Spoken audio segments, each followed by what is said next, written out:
Computer. Lights.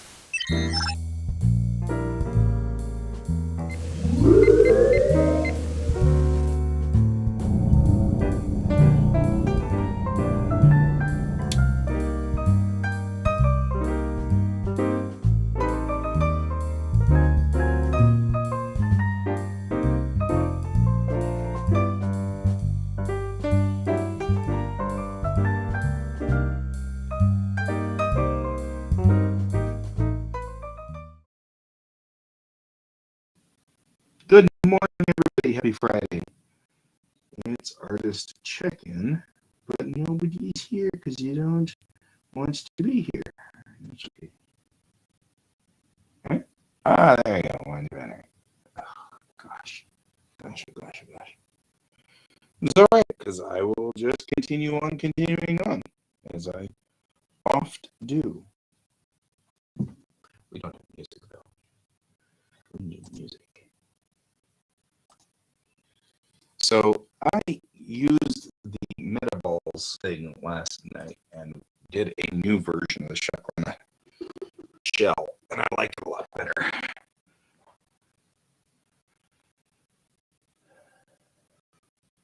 S&W.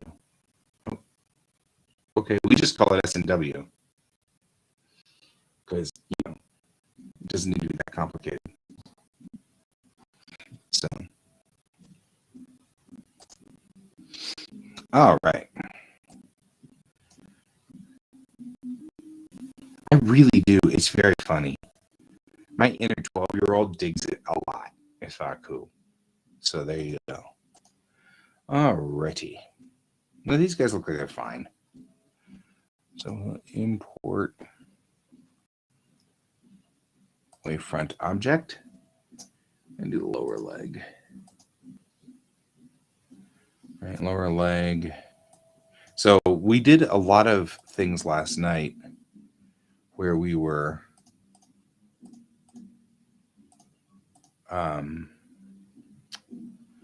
working on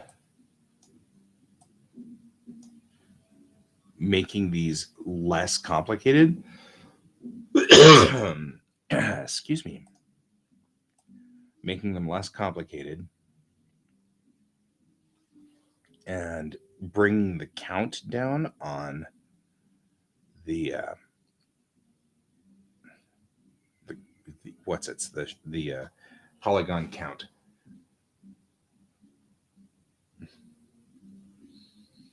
And the hazing, yeah. Well, and we've got, I mean, it's funny that they put that since that's literally in my story too, right? I mean, we literally have them hazing, the Marines are hazing that new midshipman in mine.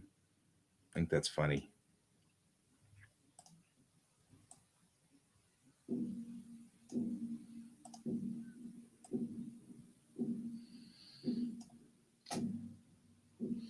The only problem is, and it's the first time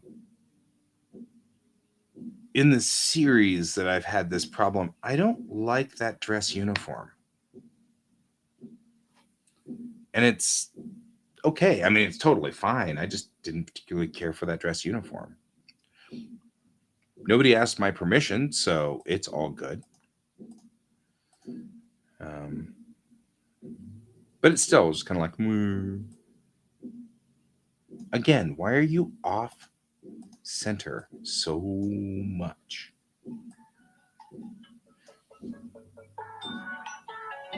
And spam risk is calling again. I'm so tempted to answer these things, but I've got better things to do. I've got work to do.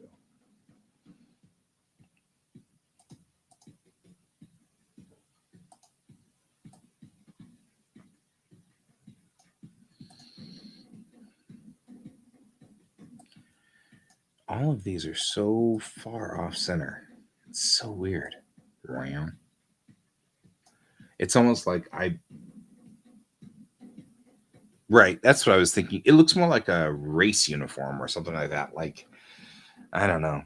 Like in Voyager, they had those uniforms that they were wearing for the race and stuff like that.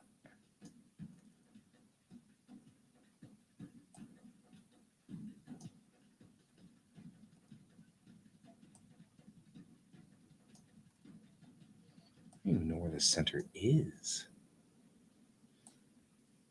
There we go.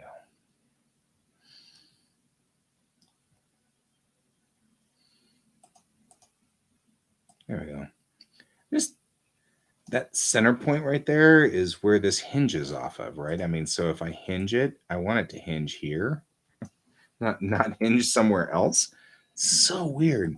That center point is so. Yeah, it does. It looks like a standard uniform day uniform, and I'm like, you know. Let's bring this down some.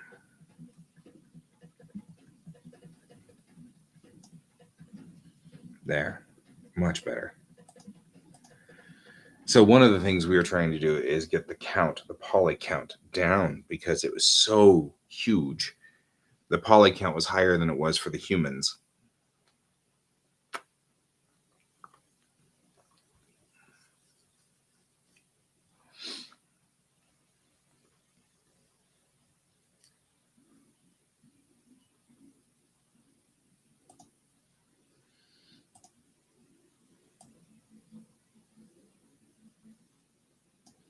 There we go.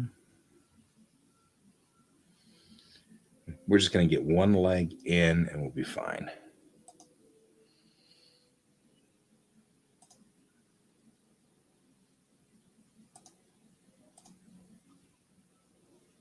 Same thing. Like 6 miles up in the air. What's going on? It's also huge. Edit mode. Object mode. Just you. Edit mode. Just you. I feel like this just you part you're not understanding.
Come on, just a little further.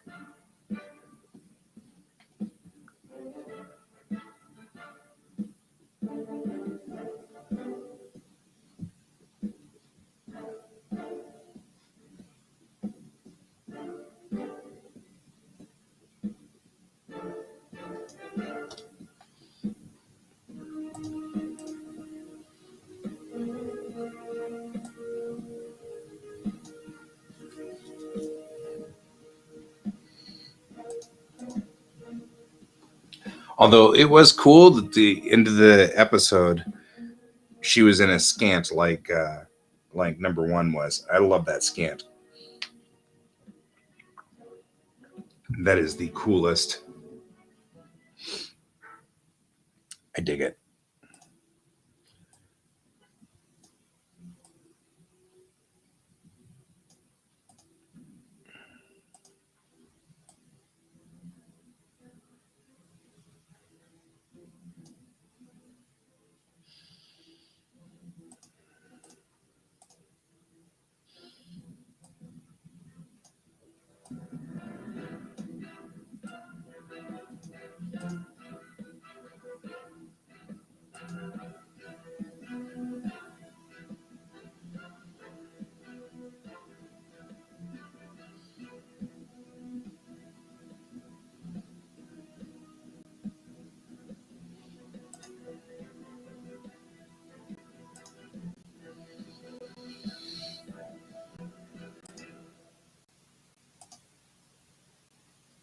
And that's the reason why I like it though.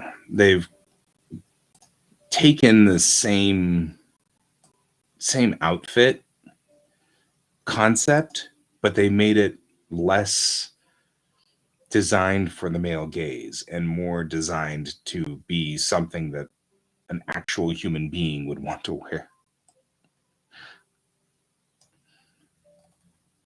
And that I appreciate that a lot.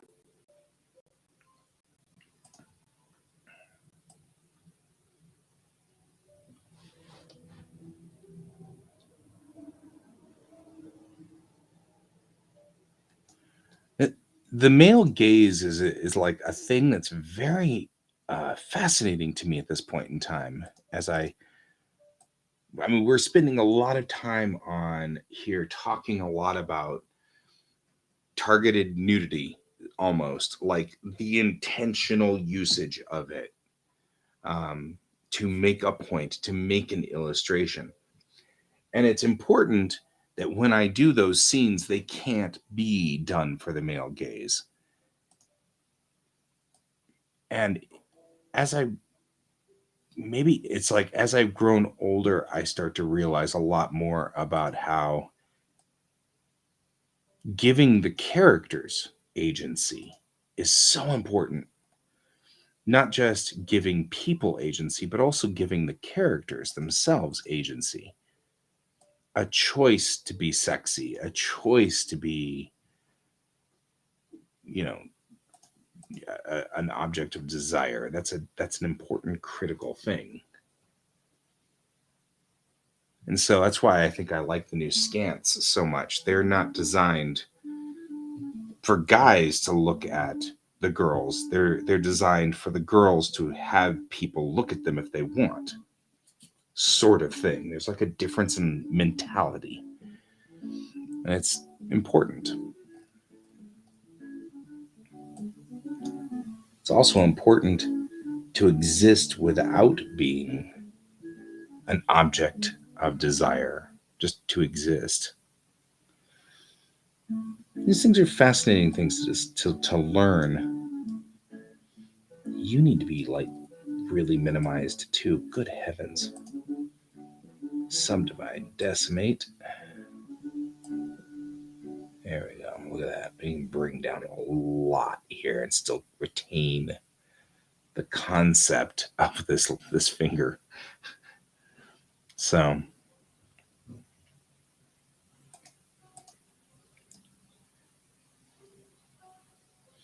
usually when it comes to things like this, you want smaller polygon counts. You want smaller counts of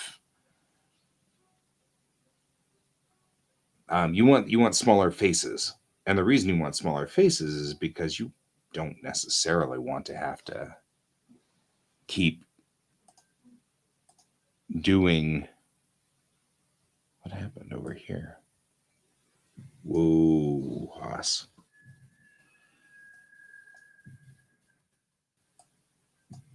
Did we lose count? What's going on here?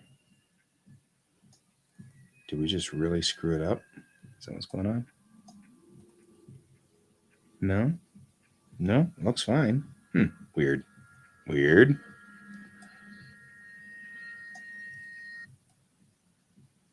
Double weird.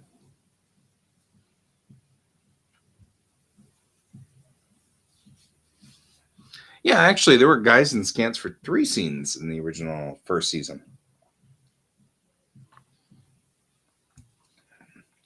I think scants are cool. I would have worn a scant. I probably still would wear a scant. I think they're pretty kick butt. I'd even wear a scant at a convention because I think they're awesome. I've actually often thought about getting a male scant and wearing it. That'd been fun.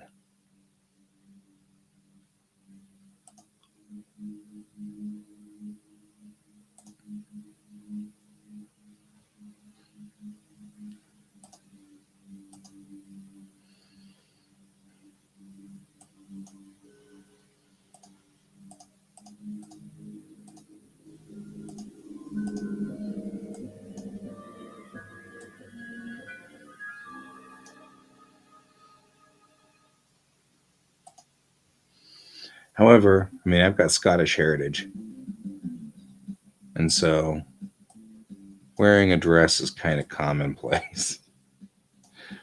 I'm doing that for a while now.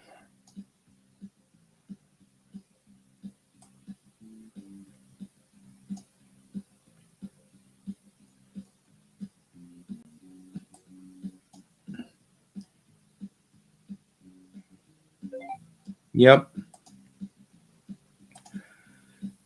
There was the evacuation guy, and then there was another guy who was standing in the hallway going, "What?" later on. It's a thing.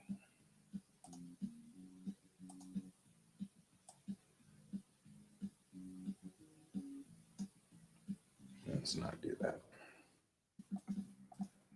First, let's move him.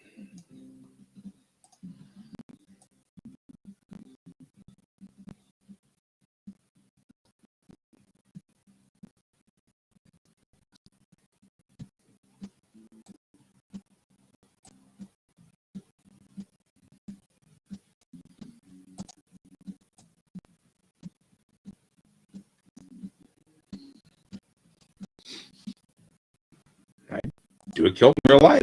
That's what I do. In fact, I went to the NDK ball in dress and mess dress, top uniform, kilt in the bottom. Got a special coat for it too. It's pretty cool. I'm just saying.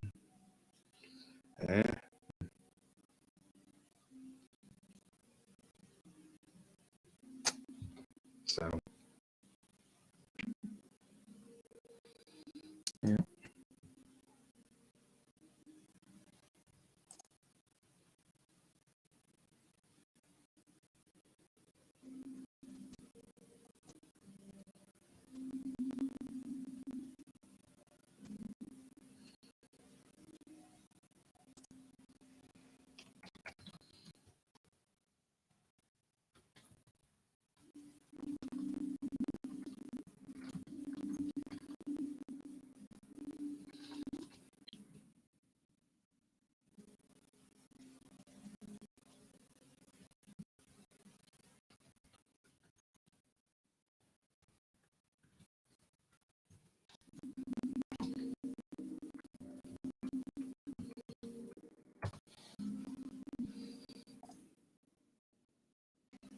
I'm having stream problems again. Right.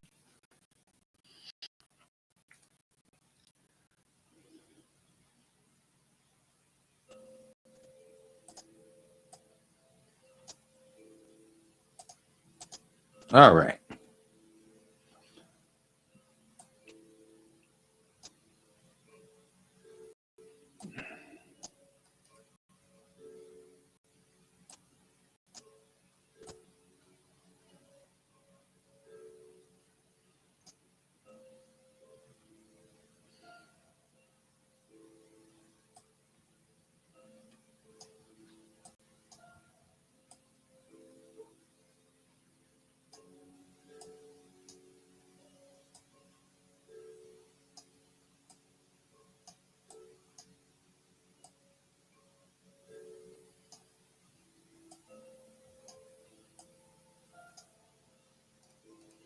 All right.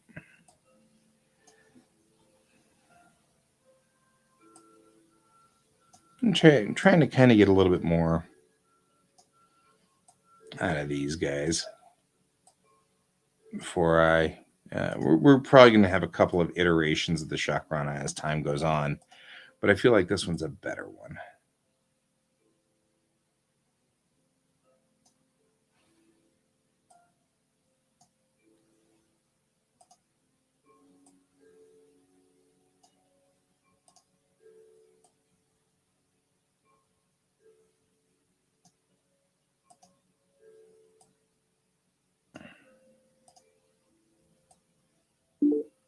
Hey, somebody's joined me.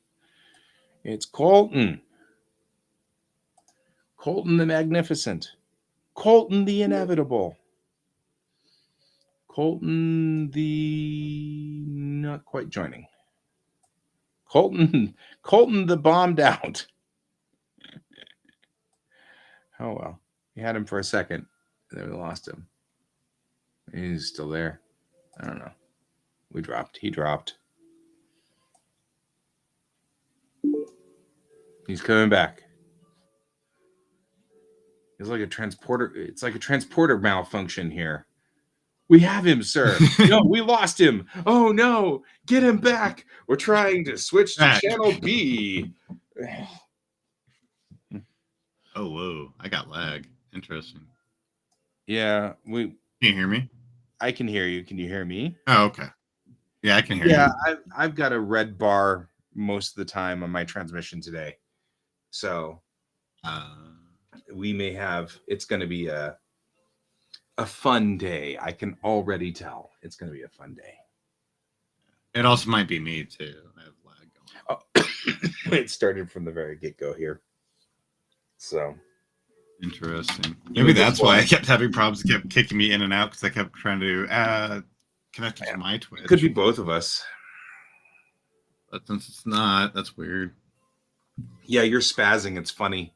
You're like, see? Yeah, you're like totally like you're here, and then you're like, yeah. Like it's like cutting all the frames out. Crazy. Between. What is? It's so funny. Oh man, I'm gonna stand up anyway. Time to stand up.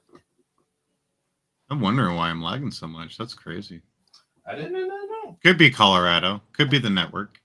Yeah, I mean, our whole network might be screwed. Probably no. Right.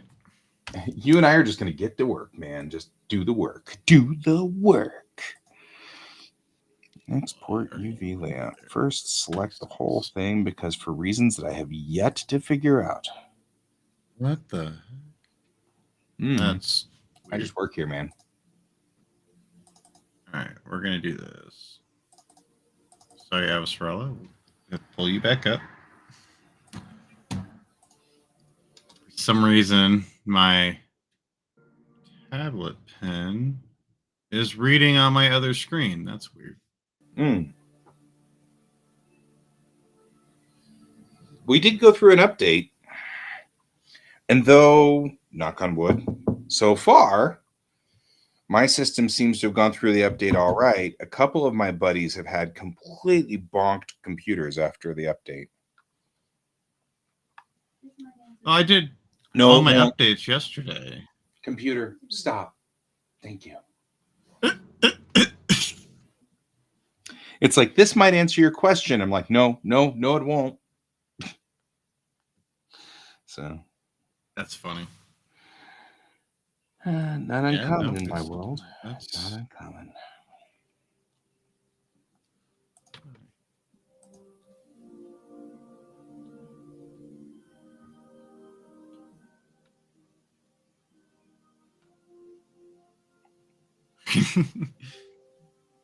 There we go. That fixed it. All right, Avasarala, let's do this.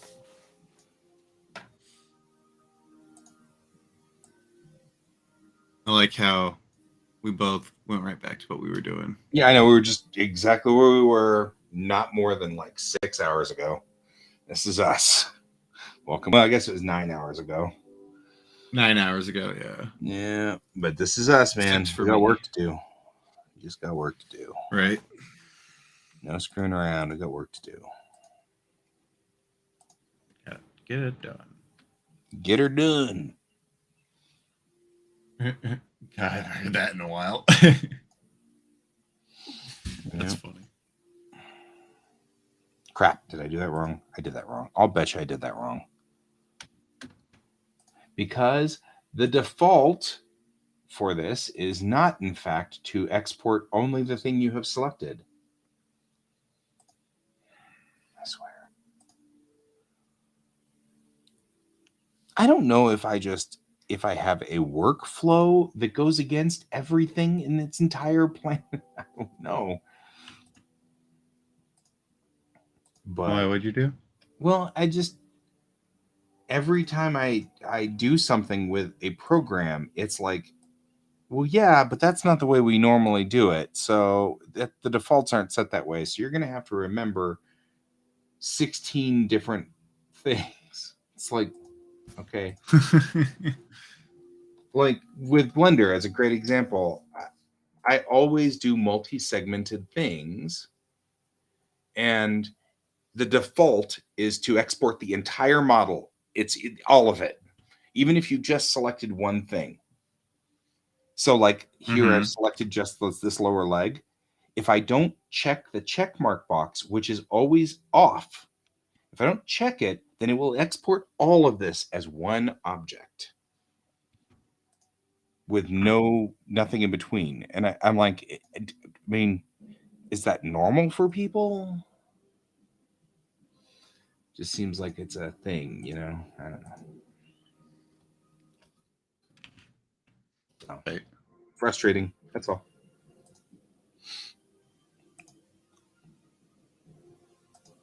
If I used Blender, I'd be able to give you that answer. Yep. We are liking the Maybe one day I will. I mean, I'm not feeling that bad about it. What do you think? What? Late night streaming bothering you any? No. Yeah, I actually kind of like it. I like it mostly because that's when I usually am more motivated and yeah, I feel like I'm getting double work done, which is great. Mm-hmm.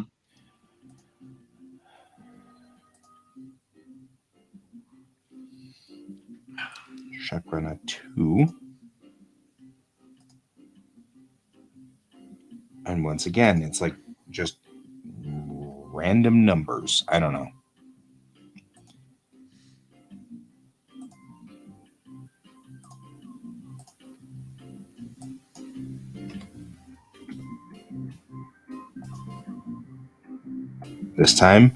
Last time it was 500%. This time it's 1,000%. It just picks random numbers.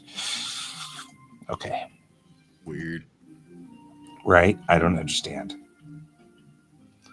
I'm sure there's a logic to all of this. I don't know what it is. Like, why did this come in at 100% ambient, but this one didn't? Mm-hmm. It's like, oh, okay.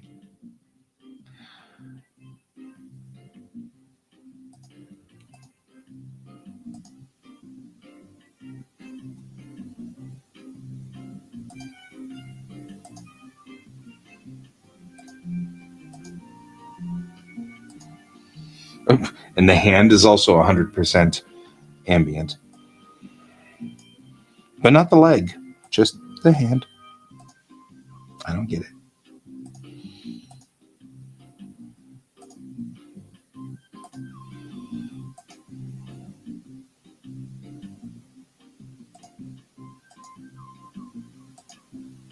Okay.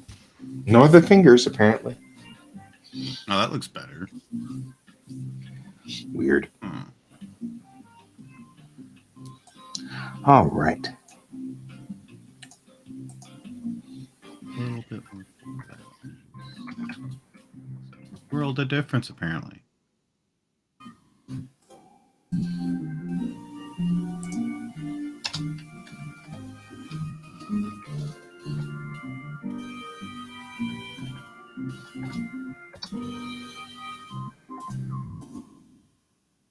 What are we listening to do today? Same thing as usual. It's just a selection of random stuff from Kevin MacLeod. Oh, cool. So, I like it. I'm digging it. Yeah. Some of it sounds like elevator music. This does not. So. And if we were listening to the same stuff yesterday, it kind of sounded like some of it also has like video game soundtrack feel. I'm like, oh, okay, cool. I'm enjoying this.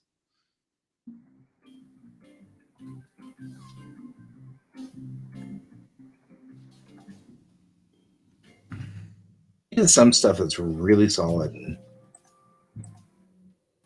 And some of it's kind of weird.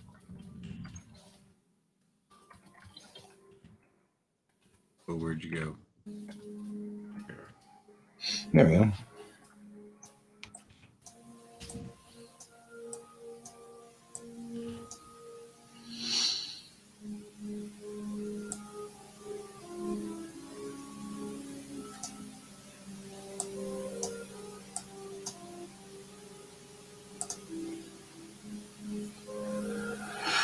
Okay. Edit. Duplicate node with hierarchies. And we'll take you. Let me say top view. We move you over to here, and you become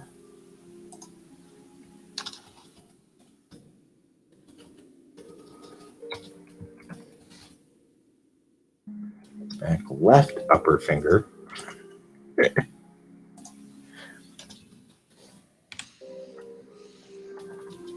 And back left lower finger.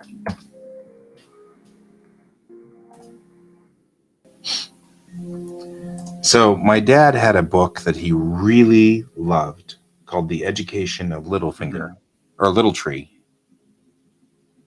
Okay. Yeah, The Education of Little Tree. And Dad was reading it with my kid, and it was cute and everything, and I was really enjoying him reading it. And then about halfway through, I found out that it was written by a guy who was pretending to be a native, and he wasn't actually really a native. And, oh no! And he got the details wrong because he wasn't really. And I was like, oh no! I'm like, I didn't tell Dad. I was just like, you love this book so much, and yeah, that's something I wouldn't tell him either because I'm like, it's been too long. It's been too long. So I just, after Dad was done reading it to my kid, I told my kid, hey, that's not how the real Cherokee work, and that's not what Cherokee were like, and so be cognizant and aware. There's nothing wrong with the book per se, but the axioms that were in there are not actually Cherokee axioms. It was like, aw. I was like, I was really enjoying that though. Yeah.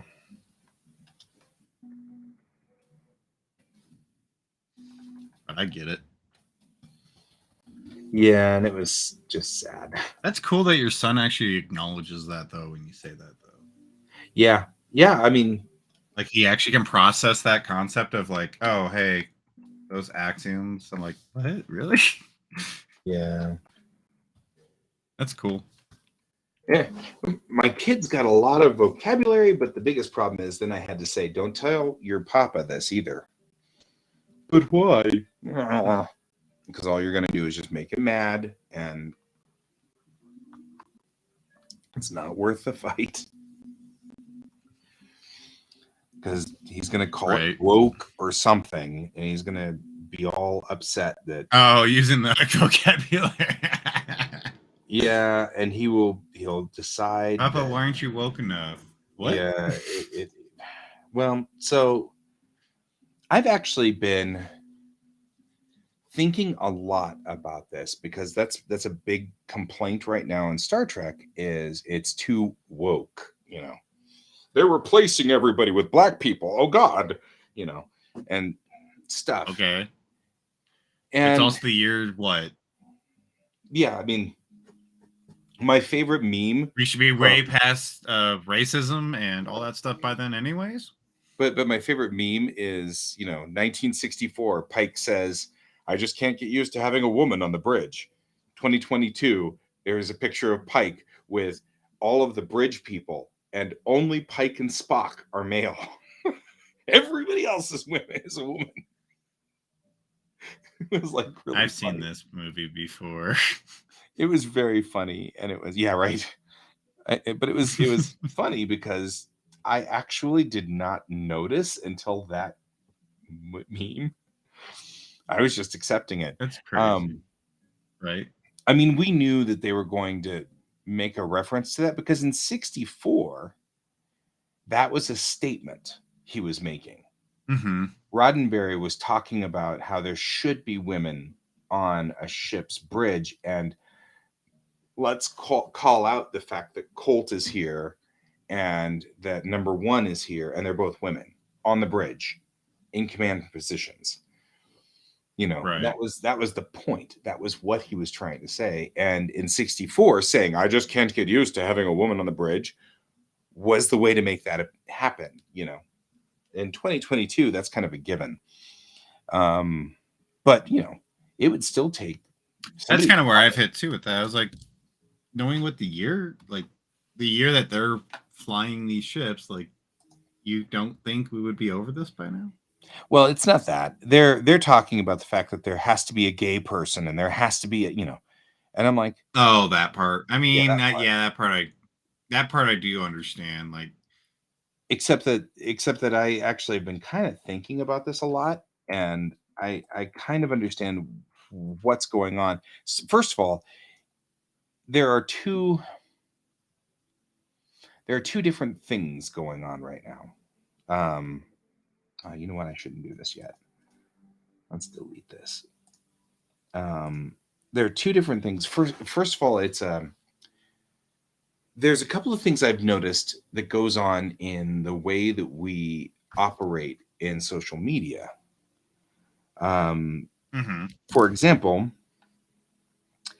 when you deal with social media in its in the way that we do these things, lock. Sorry, I'm locking all the things that you can't screw this model up. Because I'll screw this model up if we don't. So green is side to side.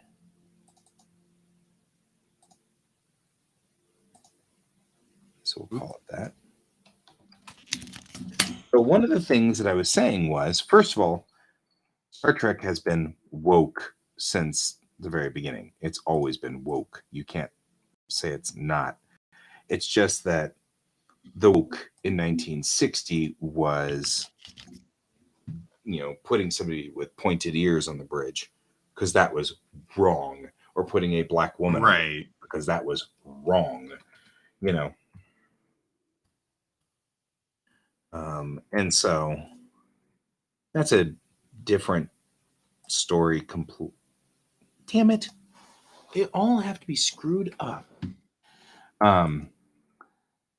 But it's not about being, the correct numbers. What we're trying to get to here is showing inclusiveness. It's called the Cosby Show effect.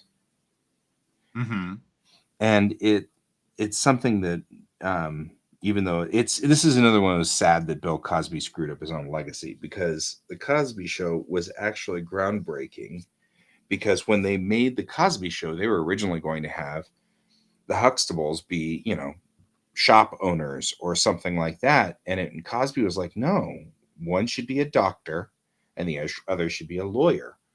And they should be affluent and rich. And it's because up until then, Black people were always shown as poor.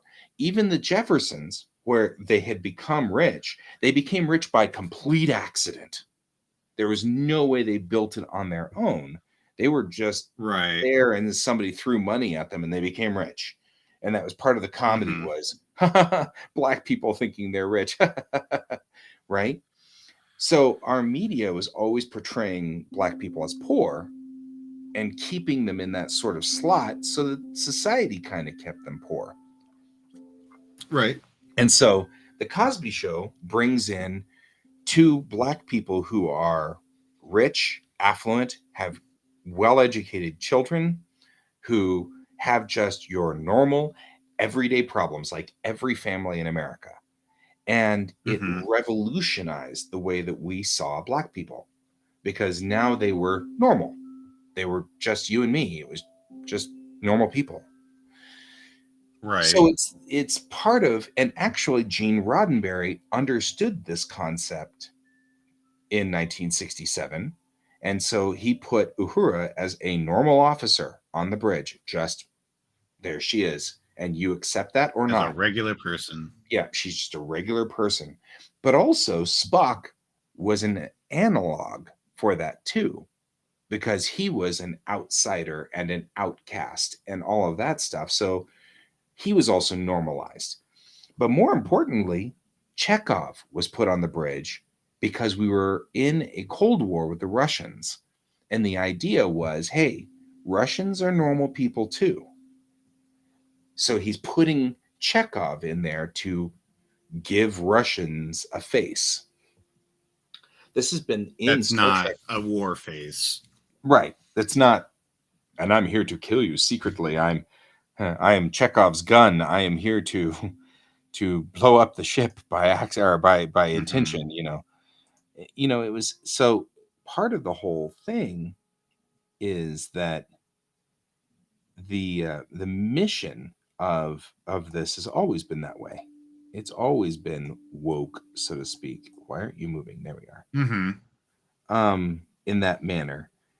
And so it's not anything new putting in homosexuals, because right now we have that problem. I mean, my generation was still struggling with, are homosexuals normal people or not? Where's the green one? Right. No, and I totally get that part too. Um, It's more the like what I was writers had like just changing one character just to fit a stereotype. well, and that's the thing. They're actually crushing stereotypes by doing this. And that's the part that people don't get. Oh, I did a good job. So lined up, I couldn't find the green one. Perfect. Okay. Not a problem. Okay. We'll make sure this one's lined up too, and it's not. So it's crushing stereotypes by doing that. That's the idea. You don't, Mm-hmm. the person's gay, and so you intentionally put him in there being a normal person. That's the idea. If you put him in It like is the Will and idea. Grace, where Will was intentionally a stereotype, then you've messed it up. That's not the point. True. Yeah, because Will was a stereotype. And that's what was happening in Mm-hmm. TV was they'll further a stereotype. And so by putting them in like that, you are furthering the stereotype. Like Will was Makes definitely sense. a stereotype. But adding gay people to the Star Trek world is not a stereotype because they're just the engineers, engineer and the doctor. And they don't Mm-hmm. do anything except have a normal relationship where they argue and they fight and they do all the normal things that we do, that straight people, so to speak, to illustrate the point that they are not, weirdos or aliens or whatever. Mm-hmm. So that's the important distinction and difference. And I think that there's a way that our culture will infantize something, so they'll make it sound stupid so that everybody will rally against it.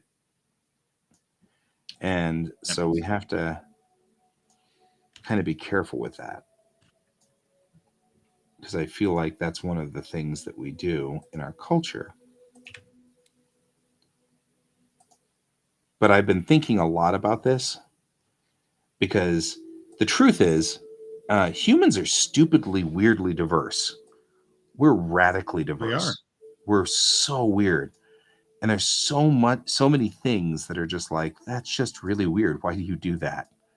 Sort of thing. Mm-hmm. And oh, I knew somebody was going to be screwed up like this. It was going to be you. At least the other one didn't bonk. Here we go. So yeah, I mean we're so diverse that the problem is that we don't have the mental power to remember all the things. Mm-hmm. And we can make one of two choices on how to deal with that. Either we can go, oh, you're a left, right, up, down. Okay, cool.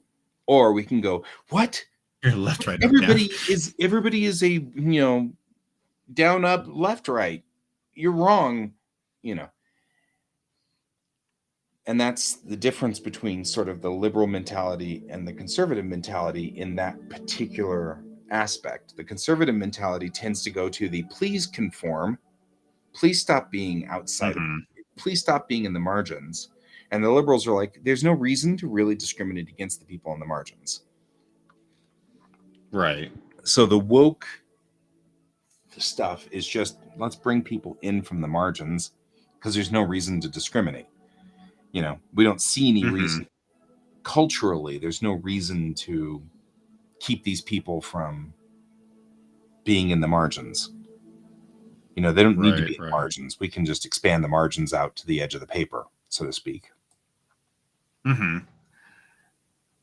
So it's taken me some time to kind of realize that because, there's a lot of people complaining about how, like, for example, little things like the transporter chief Kyle has been changed into an Asian man, and Admiral April has been changed to a black man in Strange New Worlds.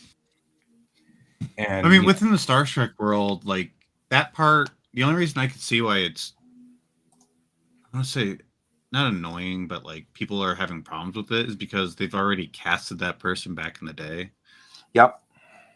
And I get and people that. like comfort. Yeah. Like people don't literally like drastic changes, and they're like, this person has always been this person. Why are you changing him now? Yeah. So instead of just creating a new character, creating a new staff, creating a new ship. Why didn't you just make, Admiral May instead of Admiral April, Mm-hmm. Like your character, Captain Chang. Why my brain go blank? Chang, my captain. Yeah, Chang, Captain Chang. Like you made a character that's an Asian female, very strong Asian female character. I'm like, you're making your own ship. Yep. In the Star Trek universe. And there is a case for that, and I'm not against that case necessarily. I mean, I hear that. But I'm just saying though, like in that sense, though, that's kind of what I feel like they should be doing, anyways. Is that kind of scenario, personally. But that's just me being as a creator and whatnot. Is like, why are you just gonna change? You're just gonna change this character to this race because you're trying to break stereotypes, and I get that. But why not just create a whole new story, a whole new everything, instead of trying to feed off of the, what would you call it? The zeitgeist or the popularity. The zeitgeist? The popularity, yeah, playing off popularity, playing off of past feelings, nostalgia. Because everybody goes, yeah, nostalgia. There we go. And that's the thing I think we're having the problem with in the industry right now, entertainment industry, is everybody's trying to play off nostalgia, but that's been going on for years. Well, everybody is, and I mean, honestly, legitimately, we've got kind of a whole thing about, George is here to visit. Here's George to visit. It's a visit from George. Your fur is getting silkier fur. For a while there, he had really stringy, like, fur. It was very stringy. Now he's getting more silky. George. It's a George. George has graced us with his presence. Mm-hmm. So, yeah, I mean, my feeling, I've got a couple of feelings about that. One, I think you're right. I mean, and the real truth is that the reason we go for nostalgia is because of buy-in. I can easily make you buy into a story about the Enterprise. I can make you buy into a story, But and actually, this is exactly the fight I went through with Tamerlane versus Bellatrix Rising. Mm-hmm. If I do Tamerlane, I have a built-in audience. They're already there. Yep. Didn't take me. I had, at the height of Tamerlane, I had probably 300 people reading my comic. Damn. So far, I have 4 people interested in Bellatrix Rising. You know what I mean? Mm-hmm. And I mean, and it's Brent and Donald, and it's people I care about now. And it's like, I do care about these people. And actually, I would say that probably Brent and Donald are worth more than 300 faceless people by far. But if you're looking at this from a cost analysis, I will get In a metric $5 an issue standpoint, out of Brent, and $5 an issue out of Donald. So every issue I will make $10. You know what I mean? yeah. Like, so luckily I don't care. That's not my motivation. So I'm good. It's not a problem. However, No, and I totally get it on the marketing spend. God, 5. right. Brent's like, I've got 2 personalities and they both want to read it. So from buy-in perspective, That's awesome. But I'm just saying, like, on the metric standpoint, I totally understand where it's coming from. Right. I mean, I get that idea and the concept that we're trying to get to a point where you want to make money off of this. So when you do Strange New Worlds, it comes from a point of popularity. They want to bring, the fans said, "Oh, we like Pike and Number One and Spock, so bring them back." And then they're looking at this going, "Well, we've got buy-in now. We don't need to build anything. We've got buy-in. We already built the sets for Discovery, so we've got buy-in there as well." So it's like, can we what also can we reuse so we don't have to spend more money? Right. Like rebuilding set pieces and whatnot. Exactly. So it's one of those things. And so you're like, well, okay, so if we're going to be bringing Star Trek, the original series, back, because that seems to be where the buy-in is, we're going to have to update it. We can't just have a whole bunch of white guys in charge. That's just, not only is that not like what the United States is, it's because, I mean, like, that's the thing. I did an analysis on season 1 Discovery, and their demographics were exactly the same as the United States. They had the same number of male to female ratio. They had the same number of people of color to people who were not of color. And they had the same ratio of people. And I will give that to the creators of Star Trek, though. Like, they were very innovative with it when it comes into that. Because I'm like, they had the first black actress, right? Well, but not the first black actress. It was the first black actress that was not a maid. Right. Right. I mean, that was she actually had a role. She actually had something more than just what everybody thought she was. Right. And I think that's the thing that we get a confusion on what's going on with woke, which I believe is what you're talking about, where it's like affirmative action. You feel like, well, the only reason we're putting these people in is because we have to put them in and stuff. I don't know if it's I think that they have to. I just feel like a lot of times that it feels forced. Like they're just throwing the character in there just to be that character. Just and I'm to say, just like, hey, look at us. We actually put a black person in here. Yeah. Like everybody else, like right now we have the whole trans thing going on. And I totally, like, I'm right there with everybody. I totally get it. But at the same time, like, every show I start seeing now is like, oh, we need a trans person.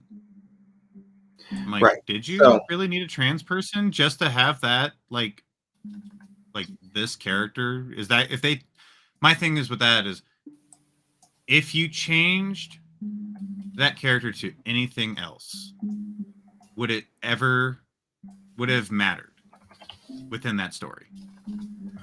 And that's the thing that I'm saying about like Star Trek. This should be natural. If you talk about Stamets and Culber, if you flipped Culber to a female, nothing would change.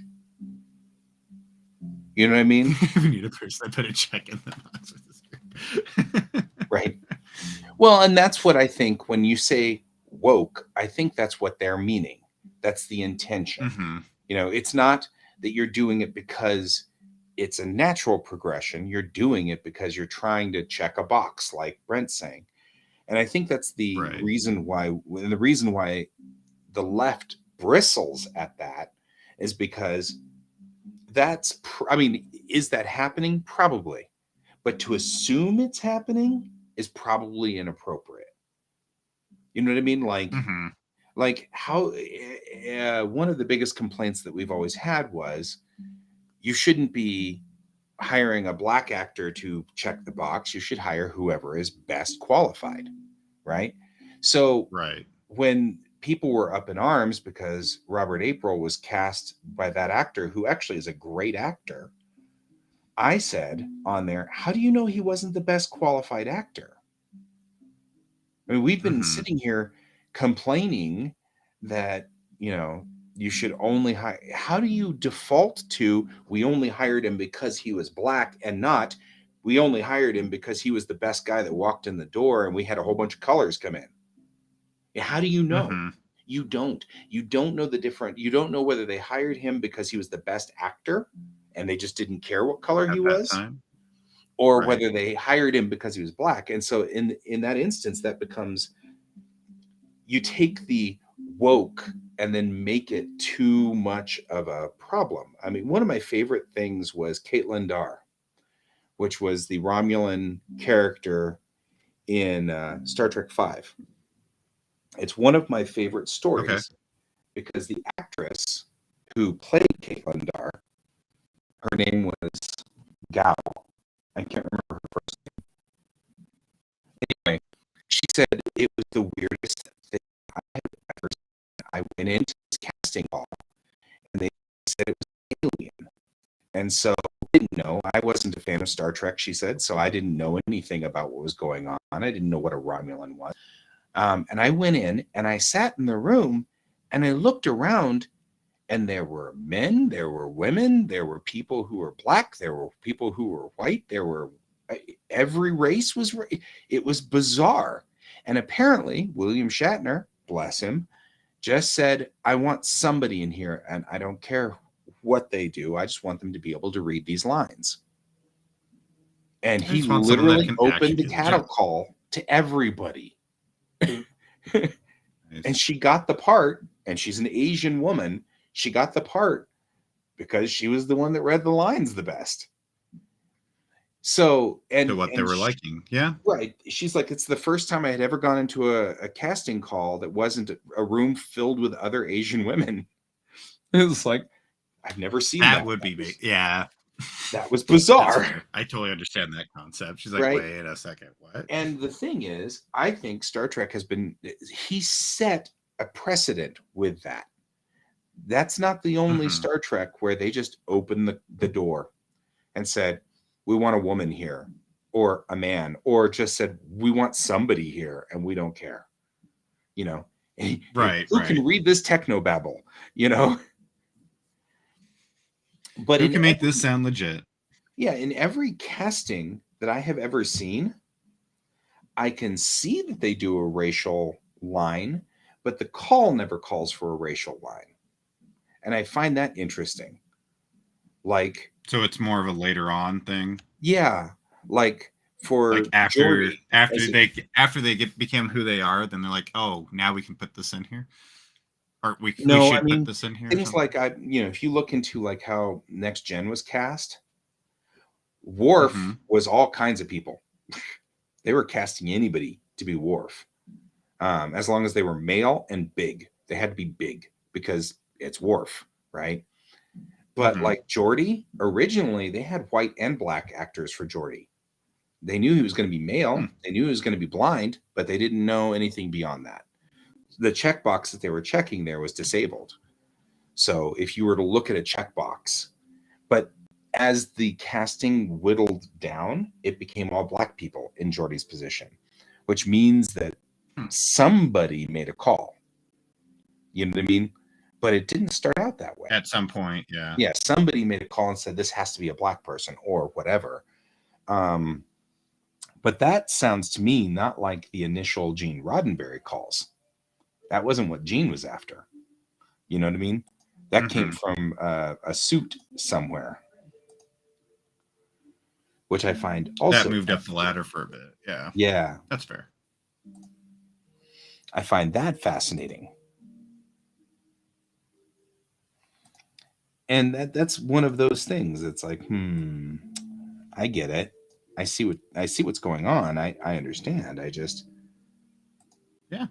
you No, I know, totally understand it too. It's just there's been I just know I've watched shows where it's clear. or movies or whatnot where next thing you know, you see like that character and you watch the scene and I was like, was that really needed? Did you really need that kind of a character in this? Just Right. to make this movie like or whatever it is, like that much more?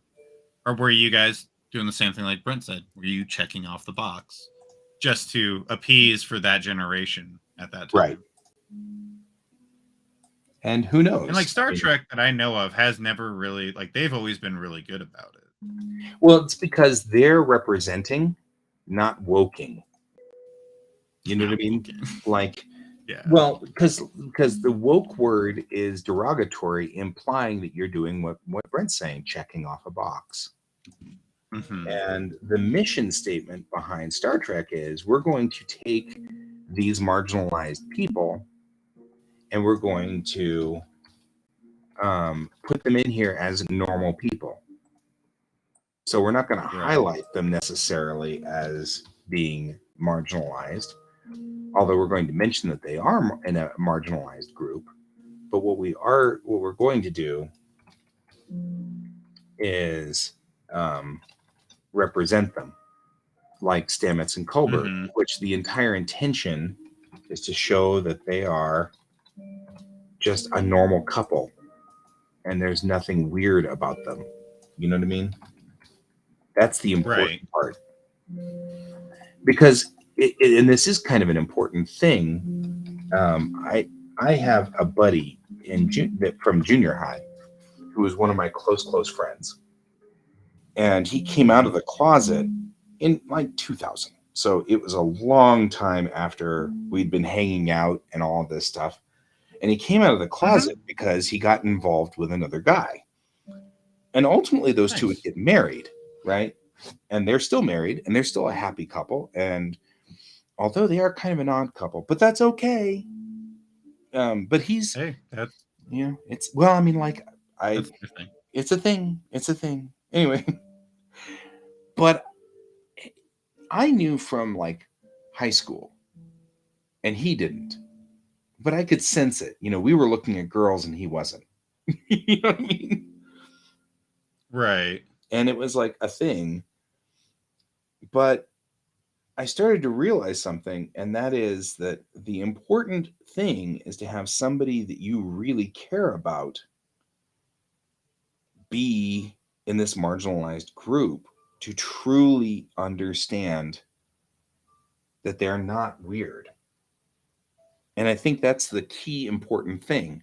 As long as homosexuals were the weird guys that were in the red light district in big cities, and you never talked to them and you never dealt with them and you never interacted with them, because any Hmm. homosexual that was in the normal world kept closeted and stayed locked down. And as long as that stayed that way, it was very easy to believe that homosexuals just were deviants that got AIDS and died. And that's what they did. And it was okay. Hmm. You could accept that. Culture could accept that. And so what you need to do is what Cosby did. You need to put homosexuals out there being normal, having normal lives, having normal arguments with their husbands, or their wives, Being normal you know, people. and not dying of AIDS, which was horrible. And that whole thing is still horrifying to me that we went through that entire process. Oh, it was brutal. But Hmm. anyway, that's what I mean by that. And that's what that whole concept is when you talk about the difference between woke and representation. Because I don't disagree. There are definitely signs that certain groups are just checking boxes. Right. And it's clear that's happening. That's looking a lot Appropriate better. music for this discussion. Our music just went south, quite literally. I can hear it now. However, I do see what the argument is, and it actually makes sense. And I think that what we need to do is delineate between between those who are just trying to check a checkbox to appease a political group, but we also need to not make the assumption that that's what's happening. And that's the problem. You can't just You're good, Brent. It's all good. Right. No, and I'm right there with you. I totally understand that. Yeah. And that's one of the problems. I feel like people make the assumption that that's by default what's going on. And it's not. You need a certain amount of representation, yes. But it can be organic too. And, and then you have the people who are like, well, they've decided to put these guys in, and you don't need gay people being engineers. And I'm like, well, gay people are engineers. You know what I mean? Like, how can you make that comment? Gay people are engineers. I need to make this bigger because, of course, the default for coming out of Blender is 1024 by 1024. Jeez,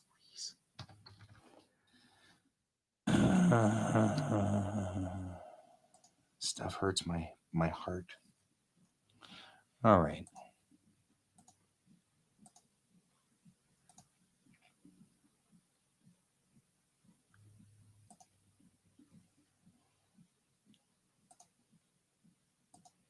There we go. That's what we're looking for.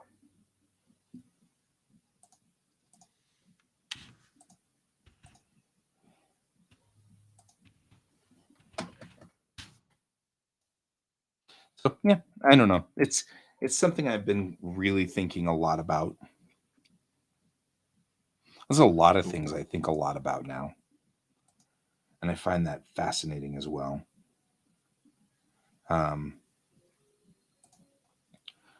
For example, I've been thinking an awful lot about how relationships work, right? Like how our culture really is big on sex as part of the relationship. And if you don't have sex, then something is wrong with your relationship. And I've been thinking a lot about that because obviously in the Unity, you're going to have Shakrana married to Jessine. They're not even in the same biome. You know what I mean? And it's like, so there's literally no way that these two could have kids. There's no way to produce children, but you're going to have relationships because they're sentient beings and they're going to enjoy each other's company, I mean, you think about it. I mean, isn't that the reason why you marry you're supposed to marry the person that you're with is because you enjoy their company more than anyone else's. Right, exactly. And I've been thinking a lot about that because there will be relationships like that in my comic. There have to be. There's going to have to be relationships like that. It makes total sense. Totally. So I'm like, I've been thinking a lot about that. I mean, and then you think that there are people like that. I mean, there are people who are asexual. They're not interested in sex. So do they just not marry anybody? Ever? Are they doomed? Oh, I mean, no, I actually have a friend that is asexual, and she's actually with a very wonderful guy. Like, he's awesome. Exactly. But at the same time, like, he's not asexual. Right. So you have to deal with that. That becomes a thing. We actually did have a conversation about that part because I was like, how does this work? And she's like, oh, no, we still do the thing. I was like, oh, okay. Like, it's just not blatant to me that this is what we're about to do until it happens. I'm like, oh, okay, hold on. But that's that's the other part with that. It was actually why I think it's actually kind of cool is because maybe I want that. they communicate more on everything, I think, Yes. because they actually have to communicate. Of Yeah. like, hey, I'm wanting to do this tonight, blah blah blah blah blah, and then they have to actually talk to each other You have about to it. talk it out. That's actually kind of cool. Yeah. Yeah, Makes sense. I'm like, okay, huh. So like, I feel like they have to be more communicative, which is awesome. Mm-hmm. So, Sure. but yeah, it's definitely interesting. It's an interesting thing because I know a few people in my life actually that are asexual, and I'm like, How does it work? how does it work? I've had that Right. conversation. Like, how does that work? But you And could then probably like also for you could have a relationship whereby they never have sex. Even true, if one is and the other one isn't. That could also happen. mm-hmm. And that's the thing. That's what I've been kind of pondering here. I'm like, I mean, like there are a lot of relationships where sex left the relationship like 20 years ago or whatever. You know, you're 90. You know, like you might still be Right, doing it, but really the odds are you might, pretty good you're not, you know? right. And so, I totally get that part too. yeah, I mean that would be something that just would occur and that would be an interesting. And so I was thinking there have to be relationships like this and thus, you know, we have to kind of think about it that way. And I've been thinking, Mm-hmm. you know, that would be reasonable to think that these guys would there would be people who have, you know, Jacine and Shakrana and Najor and whatever we called the AI guys that I've forgotten now because it was a cool name, but it's not easy for me to remember. And so, um, so you know, like that kind of stuff just seems like a fascinating thing to me. I've been thinking about that Right. more and more. There's a lot of things I've been writing these books has made me really think about a lot of stuff and like really kind of like question some of my assumptions. Yeah. You said high cell, but I think that they would probably find that to be somewhat still because you're saying What's a high holographic cell? silicons and they're not holographic necessarily. What? That's the only reason I had a problem with that was that they're not holographic all the time. Who? The my AIs, Oh, okay. they're only holographic to interface with people, so they don't have to be holographic. I feel like that would be kind of like calling us skin bags. You know what I mean? Like you're Yeah. identifying us by the fact that that's what we interface the universe with. You know, you know. So it's Neat not the sill popsicles. part. I feel like the sill part's accurate because they're silicon. But again, even then, the Najor are silicon esque, and that's one of the reasons why they can't operate in space because they also shut down during in space stuff. So we had a different name that I thought was pretty cool. Somebody else came up with a different name that I thought was really nifty. So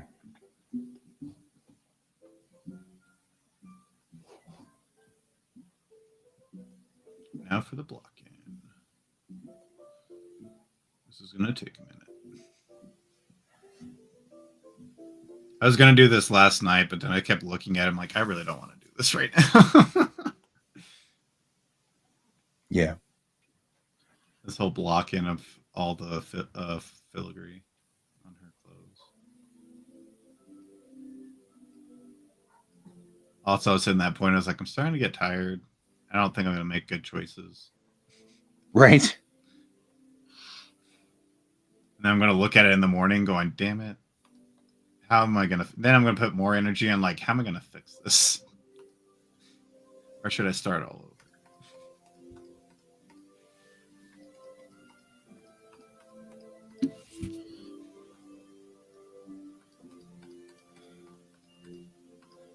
What did we call this guy? We called him Better Spec.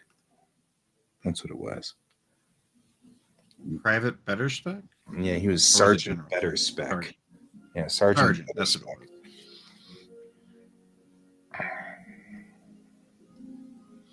Which actually makes me think that I do want to put like freckles on his shell. Why Because freckles? then he's got specs. So his spec will be better. He's got better specs. There you go. And they'll be under Better his specs than uniform the to some rest. degree. Yeah. Because he'll still have his uniform, but he'll have specs under his uniform now. He's got better specs. That was pretty good. I liked Better Spec. His name. I was like, Better Spec's cool. Okay.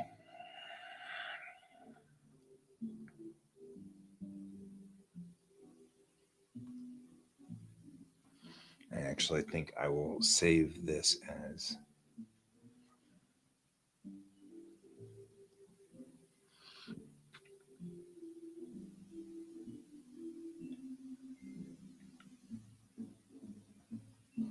the base idea of where our chakra is. Call this JPEG base. And that way, when we have other chakrana, we still have all of the, like their mouths and their little sensory organs and their noses and stuff like that are all going to be on there. But they could be naked and red. And if they're naked and red, then you just, don't look at them because that's, impolite because they're naked. Oh, that would be hysterical if one of these races is super, super, super modest and like, Yeah. oh, don't look at me, I'm naked. And the humans are like, I'm naked too. And they're like, yeah, but you're gross looking, or something like that. It'd be funny. That'd be cool, actually. That would be funny.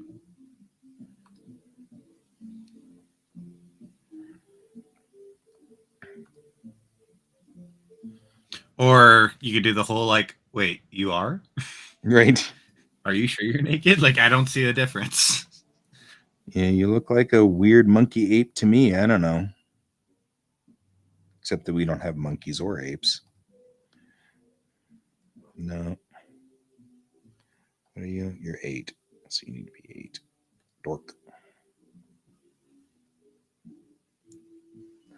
Kind of looks like a pizza now. Like a smiling pizza.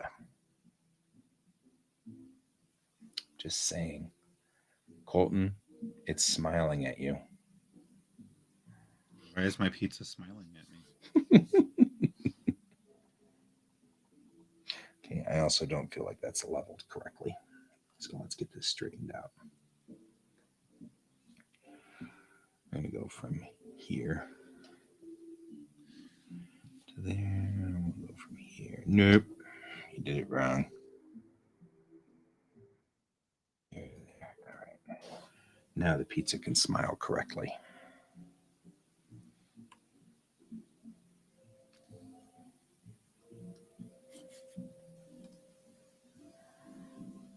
Nope.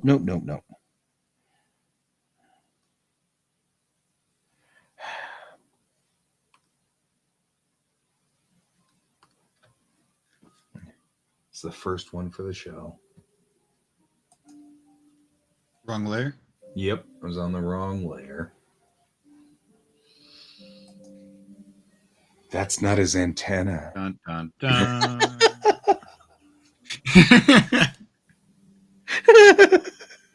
Not all creatures keep their genitals in the same place.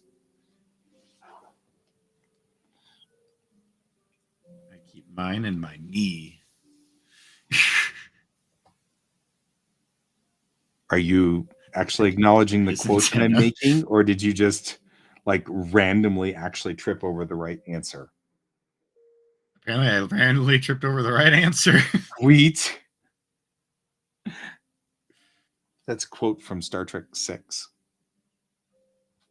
And Kirk is fighting this huge guy, and he kicks him in the knee, and he goes, "Oh!"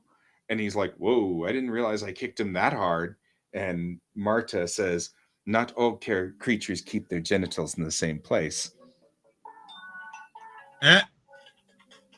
That's New awesome. Jersey. New Jersey, get a rope.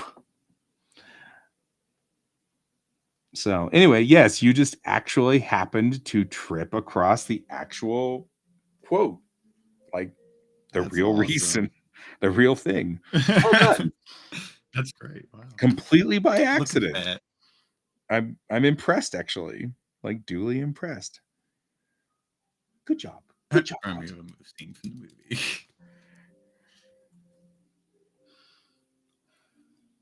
Area 50. That was the. Is that the one where like the camera's shaky and all that stuff? Camera's always shaky. We call that Ramsey vision. Well, like they're shooting from like first person view, and then like while they're running, everything's shaking.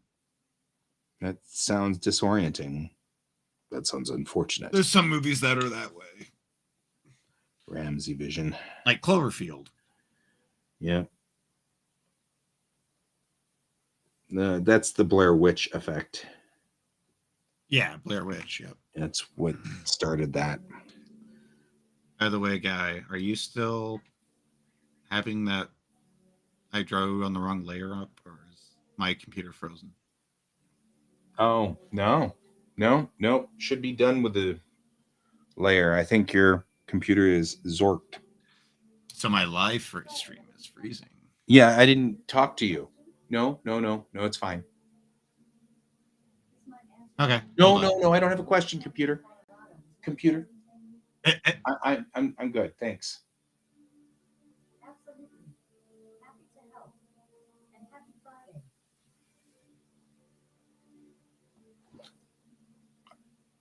I just lost Colton.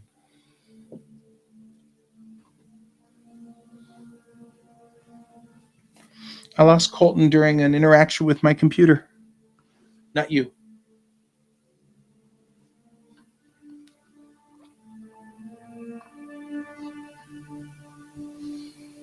Right? With a maniac on the loose. But I mean, like, Ghost Hand, like 50% of our horror flicks are that. Like getting lost in the woods during the winter with a maniac. That's like a thing. It's an entire trope.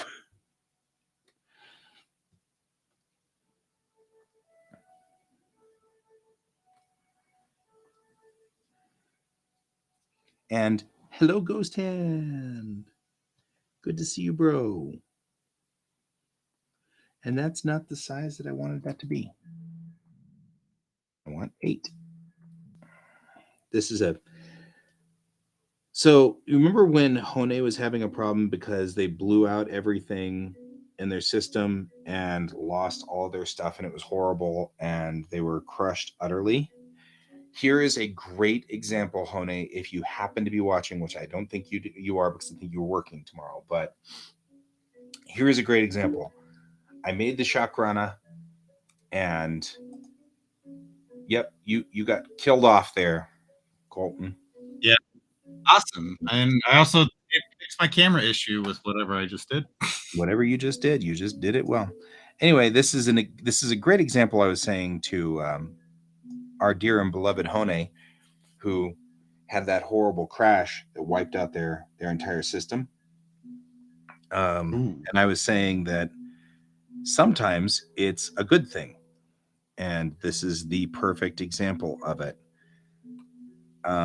I made the Chakrana, and then I just didn't. I learned how metaballs worked, and I loved the way the metaballs were working.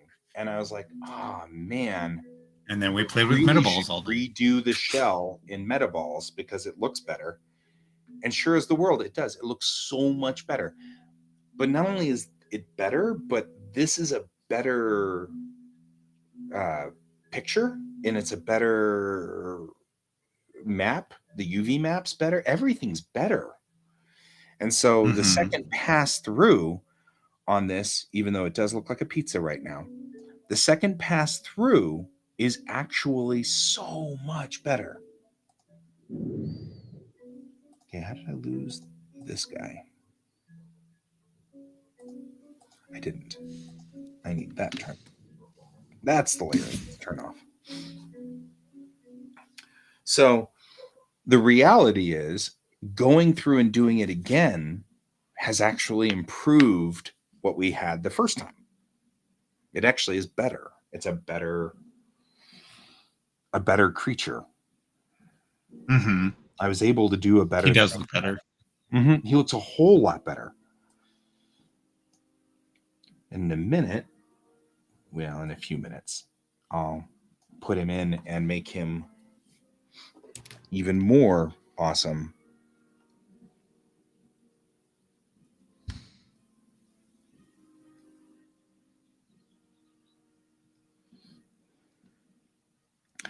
But it was the point that I was trying to make to Hone, which is sometimes having to redo the entire thing from scratch is actually beneficial, and I actually intentionally do it from time to time. Because I mean, but also like with the beneficial side of it, though, that you got to figure out what is beneficial, though. Yep. Like for yourself specifically, because sometimes the beneficial side of it is it's actually not. Hey, Ghost Hand. Yeah, Ghost Hand showed up while you were being borked. Oh, and you missed the awesome communication between me and Alexa. Oh, I heard it for like 2 seconds and then it crashed for a second. Yeah, it started in Colorado, the altitude is 1,304. And I'm like, stop. And it was like, I'm sorry. It said, I'm sorry. I thought I heard you talking to me. And I said, I didn't. Thank you. And it said, no problem. Have a nice day. And by the way, happy Friday. And I was like, that was probably the creepiest discussion I've ever had. Well, it is Friday the 13th. Maybe your Alexa's trying to... It's giving you a forewarning of what's about to happen. Like, okay, that was really bizarre. It was like so weird. It was awesome. I've thought about that myself, Brent, of having like a little getaway area that I could just go to, get away from technology and just do work. Like just draw, be an artist. Like there's a lot of artists in history that have done that. They had like little art cabins where they would, like when they had a project that just needed to get done, they would disappear for like a month. No technology, no nothing. Did I show you the picture name? of? I didn't. I'll show you. Hang on real quick. What's the Scottish guy's name? Shaun of the Dead. He was also in the new Star Treks. Oh, you mean oh, come on! I had it. Steve? He played Scotty. Yeah, lost him. I love him. He's funny. He's also in The Boys. He did that for some of his for his Hot Fuzz. The Hot Fuzz film where it was like the little town, little like English town that they all went to. He was like a big city cop, got demoted down into a small town and found out it was like a big cult or whatever inside the town. Yeah, Simon Pegg. Simon Pegg. Thank you. Oh. He did that for Hot Fuzz and a few other ones. Him and the director went on like a month trip to like a little small quaint town where there was like barely any connection, no internet, barely any technology, which is also what helped influence the actual movie. But that's what he would do. He said, he's like, this is one things that we kind of do as writers, so we can just get away from everything, just be alone with our thoughts and sit there and just write. And I was like, that's actually pretty cool idea. I kind of like that. The only problem I have with it is that, like, if I did that, is that like a lot of my stuff's going digital. Yeah, digital realm. So I'm like, how do I make that disconnection? That's exactly why I purchased a um, a surface. Right. Well, that's for me specifically what I'm more talking about with that is like I think Adobe still has to be connected to the internet. Sometimes. This is, by the way, where I retreated once. Yeah. Ooh, that's a nice retreat. Right? It's the north side of Oahu. And I just put my chair like literally right here. This is all igneous rock. So nobody was swimming here because you'd get bashed up against these rocks. So there was nobody here. Mm-hmm. Nobody. There was not a soul on this beach. So I put my chair right there and I sat there and I drew. And I just drew waves, and then I drew clouds, and then I drew palm trees, then I drew people, and then it was the most refreshing thing. And just down the street was a big Kahuna burger place. So after I did that, I got into the car, drove down to the big Kahuna burger and got a big Kahuna burger. And I was like, this is like the life. This is the life right here, right here. That was the coolest thing ever. Sounds like a successful weekend retreat. Oh, it's totally, and all I had to do was take care of a teenager, and that was easy. Oh, she wasn't even a hard teenager to deal with because she was still young, and so the young teenagers weren't a pest. She wasn't a pest, which was great. Nice. So yeah, it's my best friend, and my best friend's kid. That's what I thought. Yeah, it was my best friend's kid, and I often refer to her as my niece because right, family. She's like family now. Your favorite one. She's my favorite niece. Actually, I have 3 of them though. They're all adopted. I don't actually have any real nieces. I just have a whole bunch of adopted nieces. I just adopt them now. Totally. I just adopt them. It's all good. That's cool. But yeah, that was where I was. It was so cool. That's pretty. I would have loved that. Yeah, it was the best. It really was. That's kind of the one thing I'm trying to think of right now. Like, I have vacation coming up in July, and I want to just like go disappear for a minute, go do something different. Yeah, I for a while there, it was really weird. That didn't work like I wanted. For a while there, like it was very weird because maybe we can do that. Trips to Paris were like $50 or something, and I don't know if they still are, but like Luftwaffe was, or yeah, Lufthausen. What is it? The German Luften whatever.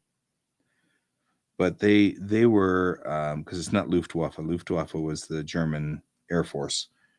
But it was Lufthansa. Lufthansa had a deal for a while there where they were going to Berlin for like $50 or something like that. It was like, and there was they would stop in Paris. I've looked at prices at tickets right now, and like tickets right now, they just skyrocketed. Yeah. Everybody's trips used to be like 50, under $100. Now everything's back up to what it used to be. Like, I want to go to the East Coast. I'm looking at like $200 to $400. Yeah.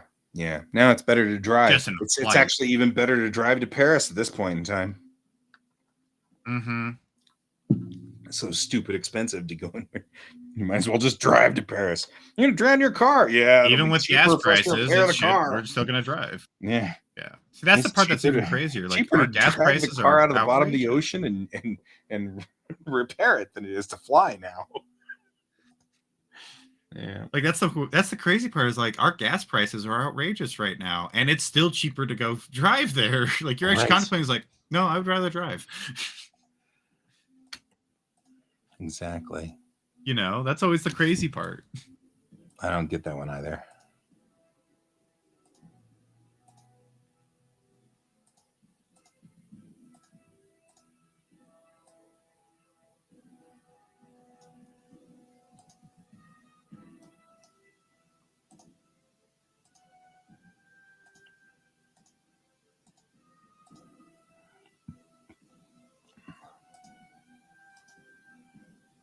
Maybe evil red is also not a good color for Shakrana. If I want to make them not look like they're terrifying. Evil red. It also makes them look like crabs, which I know has been sort of a funny commentary made by everybody who's talking about the Shakrana being crabs. So maybe let's come up with a different color. And I think 240 is in driving is way cheaper than the flight, probably. Mm-hmm. I think like maybe a purple, like maybe a lavender-esque purple.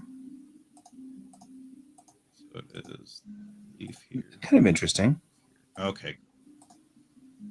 Took me a second to realize what all this was.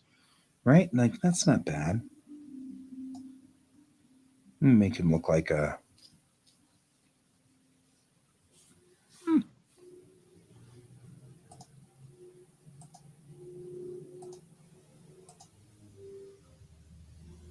Yeah, that's not bad.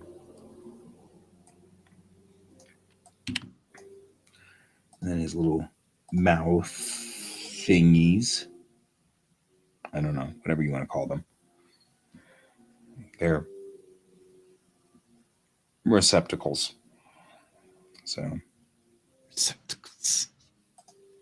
yep. Sergeant Betterspec. I like Sergeant Betterspec. I like the name. I think he's funny. I think it's a good name.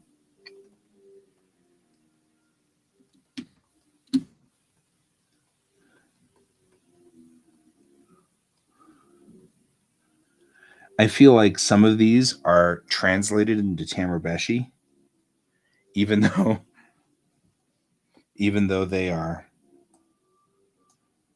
not, like that's not, it doesn't sound as stupid in their native tongue, but because it's translated into Tamarbeshi, it sounds stupid. I think that's funnier. Like for example, your last name is clearly German, Nordic of some sort, and it means something. And if we translate it out, it probably would just be silly. Like, Smith, a smith is someone who works metal. So if you were to translate, Joe Smith into something literal, it'd be Joe works the metal. Mm-hmm. Like, okay, that's silly. Why? That's just weird. So save as. We will call this. Sergeant Betterspec. Yeah. I'll delete that. Good old Sergeant Betterspec. Now let's take a look and see how badly we've mangled this.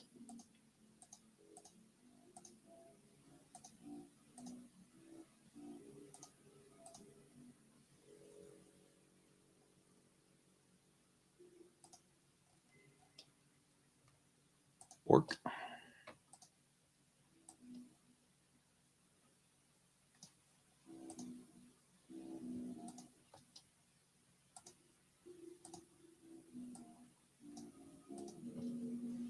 All right. Browse. Sergeant Betterspec. Huh. It actually looks pretty kick butt. Make sure that's all white. Oh, that's cool. Specular color. Looks like a frog. Yeah, frog's good. Not sure about crab. People were getting hungry looking at Sergeant Betterspec, and that made me kind of worried. Just, saying. Mm-hmm. All right. I could use a stick of butter. What is butter? You guys are getting hungry looking at the aliens. You got a problem. Okay, Sergeant Betterspec, you look good. You also look like you like going to sleep or something. I don't know what's going on here. All the little speck things underneath look cool, and the mouth looks right. There's like a mouth on every side, but that's okay. So let's go ahead and let's pose the guy. Because he up and down twists. I don't like that at all. That's up and down. Looks like this is twisting then. Let's do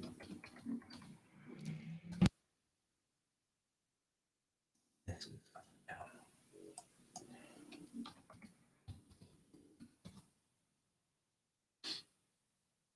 and down.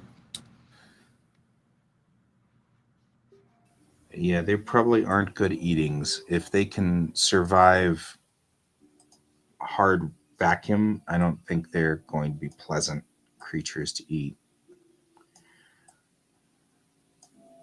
Probably not.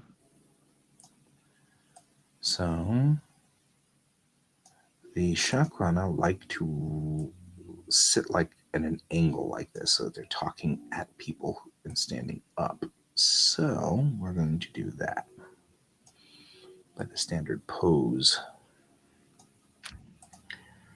And he's probably forward just a little bit, and this guy is probably down just a little bit more. Side to side, so like this. Now we can pose that now. We should have the front view, which is the back view. That makes total sense. Thanks, Daz.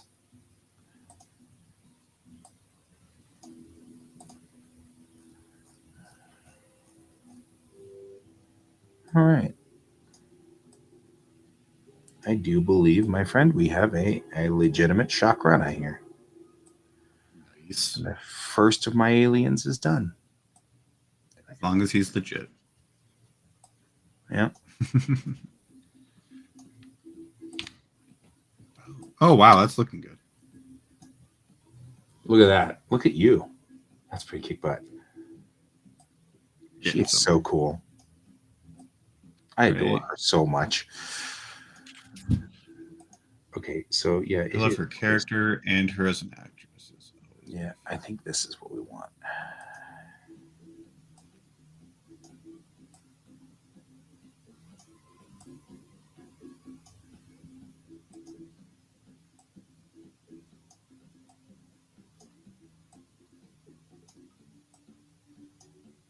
Remember we were talking about this a while back, though, but like the casting that they did for Expanse. Mm-hmm. Like now, if you ever read the books or whatnot, like, yeah, you're right. I can't get their faces out of my head. They did so well. Yeah, it's so freaky for me because I don't even remember. I think the one you did tell me was Bobby, which I can kind of see that one.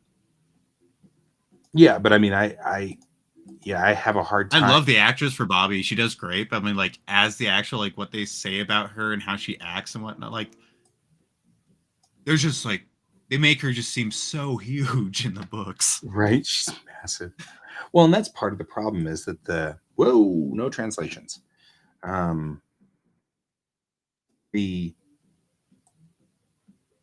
problem, the thing is that you can't do what they sort of describe. Like the way they describe the Belters is most definitely super thin and super tall because they've been and gravity lanky for a whole long and everything, and everything. And though they did try to get like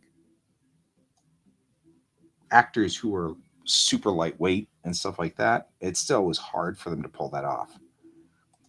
I think there's a few characters that they did right with that one, but that is a hard one to, like, the actual descriptions are kind of hard to hit on certain things because of the science behind is what he's going off of. Yeah. Oh yeah. Less gravity means you're not being compressed as much, so they're getting longer, which they did do really cool in that, what was it, the first episode? Mm-hmm. With the Belter that they were hanging and whatnot, like trying to get information from him and leave him in, like, that guy literally had like the long and lanky look. And I was like, yeah, okay, I see this. Absolutely.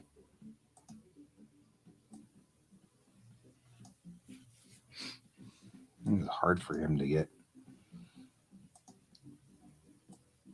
a little bit more into the show. Yeah, pretty much for almost all the characters. Oh, and then also like the other one was shoot, what's his name?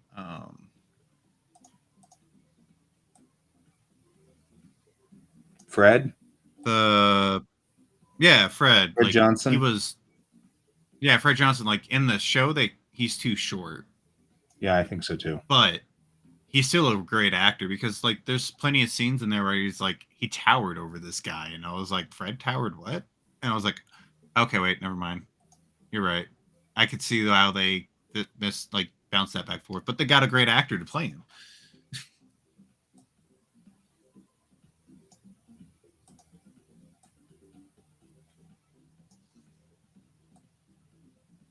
Yeah, because you kind of want the fingers to be kind of archy like that.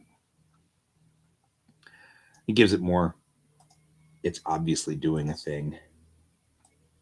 Doing the thing. Yeah. Oh, I see what you're talking about. The joints. Yeah, the joints, as opposed to just being flat. Mm-hmm. Also, since the chakra need to use the inner forefinger specifically, but also the back fingers to give support to their body while they're walking, because there are only 3 legs. So when they're walking, you lift this leg up, you're going to fall this way.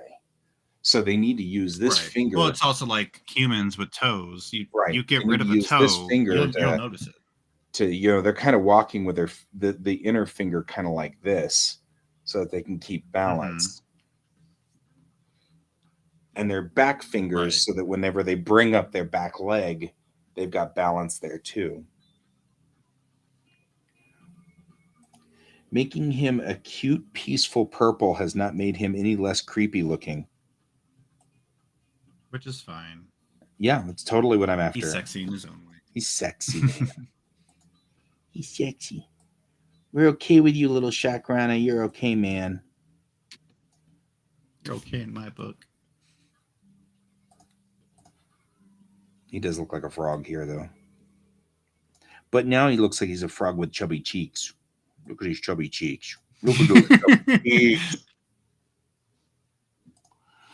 So he does look a little bit friendlier. At least that helps. So. Welcome to the creative process. We talk to our art. Yep.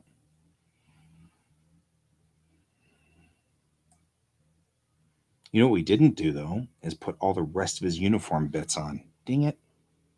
Uh-oh. Yep. It's all right. We've got his rank, but we're missing... What's your plan for this coming up week? This coming up week, I'm hoping to actually start laying down pages. Awesome. You want frog legs for lunch? Yeah, see, you guys keep trying to eat my aliens. You're going to have a hard time with it just seeing, because it looks like a jellyfish. There you go. We now have enough pieces for me to do the bridge scene, all the bridge scenes, the little transfer tube scene where Bennett and Cochran are talking. I can't do the coffee scene yet, but it's almost there. We've got all of the exterior stuff because the princess is done, and so is the Kittiwake. So anything outside can be done. And since things like the scene where they're on the ground is a one-off, I'm just going to put junk on the ground in a 3D model, render that, and then just trace that. So it would be, if I was going to do more than that one thing, I'd probably do something else, but I'm just going to do that, and that'll be fine. So I don't need to worry about that scene. So we can go on ahead and just do those. It takes longer to do it that way, but it'll be fine. So I'll just put wreckage out and it'll be okay. And then I'll hand draw all of the damage to the cities and stuff like that, because we only show it 2 or 3 times. So there's no reason to... There you go. Nobody will know the difference. One of the things that I really like about using computer modeled things, not you, sorry. The using these models is that things like all of Chang's freckles are always the same. They're always in the same order.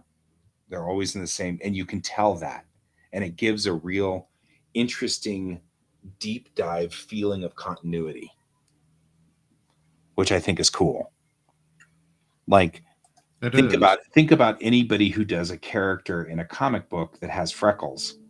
You can't actually see the same constellation, so to speak, of freckles from one frame to another, because they're characters. They just go through and they draw the character, and then they just go dot dot dot dot dot dot dot across their cheeks, right? Whereas I'm putting in the freckles that are exactly in the Guilty. spot as they are on the actual maquette, so her freckles don't change. You know, which is a Mm-hmm. cool thing. I think that's a nifty So they idea. stay consistent. Mm-hmm. You actually would be able to, from one episode to the next, see that Chang's freckles don't move. Interesting vehicle just drove by. I think that was a Google Street View vehicle just went by. How do you know that? Because it had a big camera post sitting on top of it. Oh, nice. Probably. I've never had frog legs. Yeah, you're not missing anything. Okay. I have. They taste like chicken, but they look like frog legs, and it disturbs me greatly. And it made me sick. So there's that. Then it made me sick. Well, okay. So my ADD weird is if I can identify the food, it freaks me out and makes my stomach sick. But that's just me being ADD weird. There was nothing wrong with the food. It was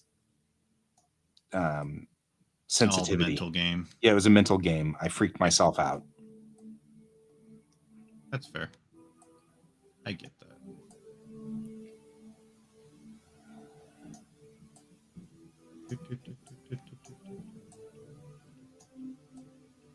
But I had Cajun family, and so frog legs was a thing. Is that a Cajun thing?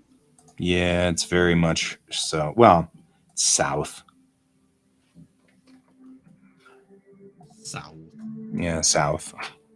I say it like it's a horrible thing. I don't mean it's like it's a horrible thing. The South isn't bad. Well, you know, it's a South thing. It's the South. The Southern thing. The Southerners do these weird things because they're Southerners, and I don't know. I just work here.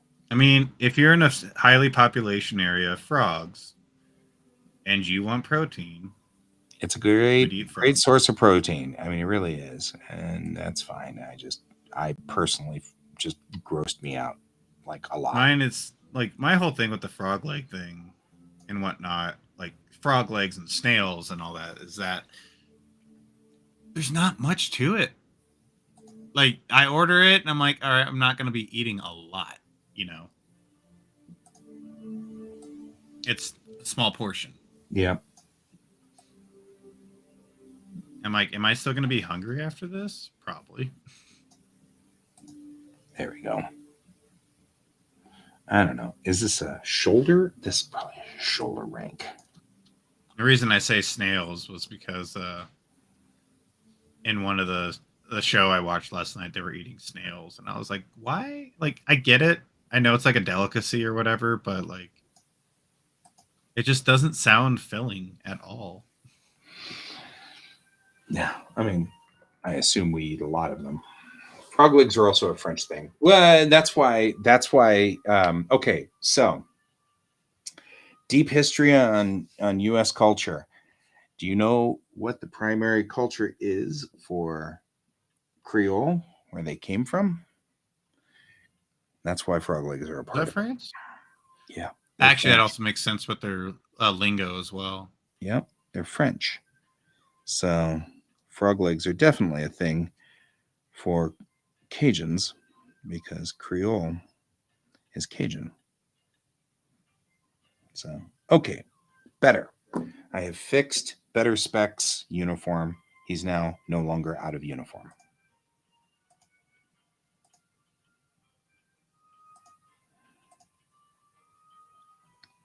Nice. And we decided We decided that this gray, this medium tone gray, is enlisted. So if the uniform is, but you still have your division units colors, your division colors, but the gray is enlisted. So we'll make an enlisted version, so I can have a couple of enlisted dudes running around in the background. Save as Sergeant Betterspec. I just like the name Betterspec. I'm getting a kick out of Betterspec. All righty. I feel like we have a Shakrana, and he's the guy that is in the scene, and he'll just be tootling along, going towards the bridge, or well, to the pilot house, and he'll have a coffee on his back. It'd be very funny. And we zoom out. Is that it? Yeah. Oh, Look at that. Look Look at that. Look at you and I doing Get good rid work. of the outline. We did good work. Okay. Save. I will save you as Sergeant Betterspec.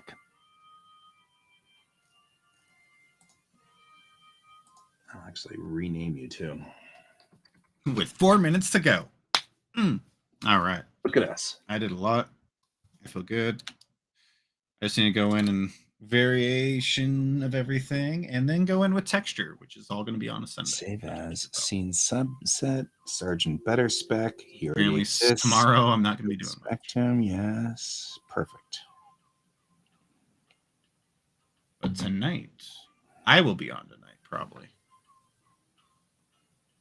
Yeah, I gotta admit, this is actually pretty kick butt. I'm digging it.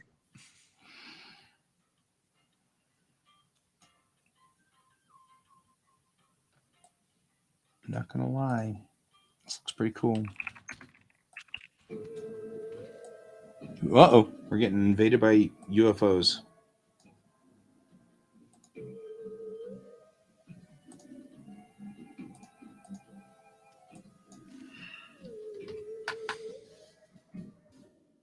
We're getting invaded.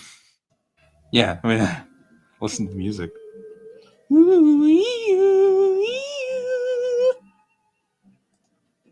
Oh, yeah.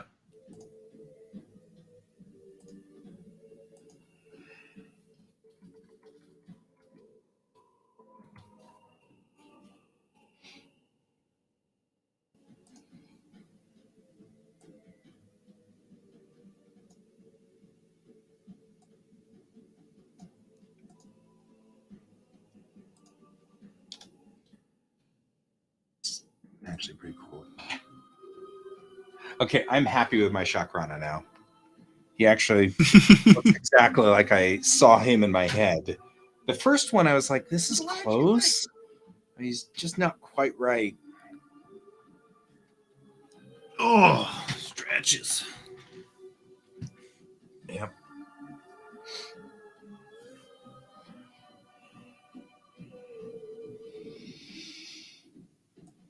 Next thing I need to do is put him sitting on a chair, because my chairs are designed to hold Shakrana.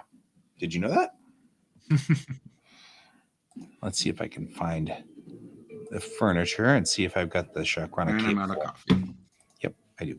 That's a good time to be out of coffee. I have to Right? get ready for work here in a minute. Well, awesome. I'm going to take off. Sounds like you're going to keep working. Well, maybe. I'm going to be done here in just a second, but real quick, I'm going to put the sergeant in a chair real quick to show that I can put him in a chair. But I got to get going anyways because I got work. You got to go work. So. I'll see you on Monday when we get back to work, because we got work to do. It never ends. It never. See you, Brad. Hey, Ghost Hand. Thanks for stopping by. Yeah. I'll talk to you guys later. See you later. Bye. And I'll probably bow out here too as well. But first, we gotta put the sergeant in a chair, because I gotta show that we can. The chairs were designed for Shakrana, so he doesn't quite get his foot down as far as I want him to.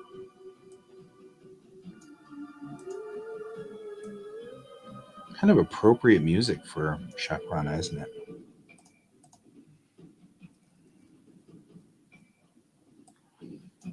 There we go.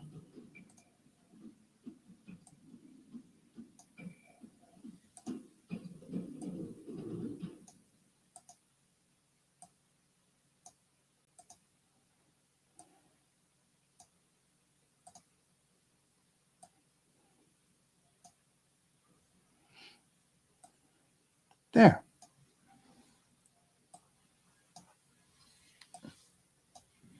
I'll see you later, Brent. Hope you're still doing well. I love this. This works really well. Shakrana in a chair. We did good. My Shakrana are in, and we've got one race down. The other, so it's two races that are in, and a third race needs to be made, still the Justine. But of all of my 4 aliens, we have now 3 of the 4 covered. So we can easily now finish the Justine and we'll be done. The Justine I'll probably also make with some sort of meta ball thing because I'm enjoying the heck out of those meta balls. They're just awesome and they do a good job of looking biological. So, and anyway, that is the end of my show and that is the end of this week. We've done some excellent work between Colton and me. We even had the other guys at the beginning of the week. We should get them back. Brian will come back at some point. He's got lots of work to do. And we'll see Pepper when Pepper is back from Florida. And I don't know what happened to Raph, but we'll get him at some point as well. So in the meantime, though, enjoy your daily day and enjoy your weekend. And I hope some of you are going to Starfest with me. And if not, I'm sorry, I'll buy you a souvenir. I won't really, but I'll think about it. Until Monday, keep your eyes on the stars, my friends. Bye-bye.